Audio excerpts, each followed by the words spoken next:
हमारे इस काम को और लोगों तक फैलाने के लिए आप सिर्फ नीचे दिए गए सब्सक्राइब बटन को दबाएं। वीडियो को ज़रूर लाइक करें।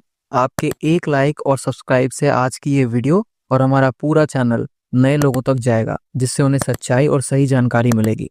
धन्यवाद। The Congress says if you even think of altering the preamble again, doing away with these two words, you are anti-constitution. Good evening, Pranesh, and good evening to my fellow panelists. Look, every day the Congress picks up a new whip to lash itself with.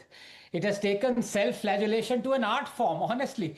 I think Rahul knows that the only election he can now win is the RWA election in Lutyens, Delhi. And there too, there will be stiff competition from Congress geriatric uncles and aunties who've occupied the bungalows for decades, for they also want to win an election. What is it today? That the RSS wants to change the constitution of Dr. Ambedkar? Well, all that the RSS leader said was that the words socialist and secular should be removed from the constitution's preamble. These gimpish self-flagellators of the Congress don't even know that these two words weren't there in Ambedkar's constitution, and he had specifically wanted them not to be there. They were inserted by Indira Gandhi during the emergency. So what they mean to say is that for 30 years that Congress ruled India till 1975-76, India wasn't secular, India wasn't socialist. So damn right, they should be removed. Not only that, Nehru's draconian First Amendment should also be removed. Have the guts. Look, no one has damaged our constitution more than the Congress, because when does constitution die? It's a simple question.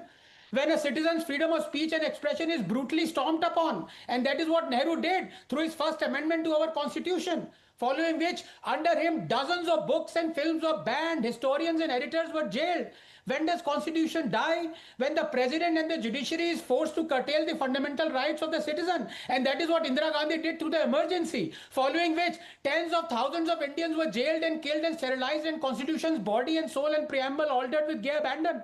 When does constitution die? When a Supreme Court's considered verdict is overturned with impunity, when the citizen's right to privacy is snatched away, and that is what Rajiv Gandhi did through the Postal Act and through overturning the Shah Bano judgment, ushering in an era of blatant appeasement. When does constitution die? When tens of thousands of activists are arrested and charged with sedition and called anti-national. When the election commission is severely compromised, which is what Sonia Gandhi did. When under her proxy rule, 8,000 activists were charged with sedition in a single day. When Naveen Chawla, despite the Shah commission charging him with committing atrocities during the emergency and deeming him unfit for office, was appointed the chief election commissioner, ignoring the cries of the then CEC that Chawla was spying for the Congress. When does constitution die, Pranesh? When the FCRA Act is retrospectively amended, rendering the High Court conviction of political parties like the BJP and the Congress toothless, which is what happened under Rahul Gandhi through a parliamentary amendment brought in by the BJP and supported by the Congress.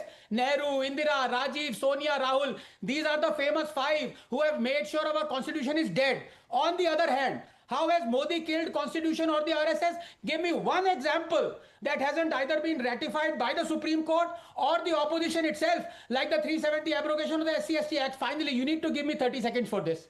About secularism. You can have the state give Hajj subsidy for decades, use taxpayers' money to host iftar parties, plunder state coffers to pay monthly salaries to thousands of Maulvis, ask UGC to completely fund minority institutions that keep 50% seat reserved for minorities, overturn a Supreme Court judgment just to appease Muslims, leech thousands of crores preferentially from Hindu temples, control thousands of acres of Hindu temple land, spend crores of taxpayers' money for Kartarpur corridor, run madrasas, order only Hindu-run schools to give 25% reservation to the poor and still be secular? Why is the state paying the surveyors of the Waqf board? Why is the state paying salaries to Maulvis?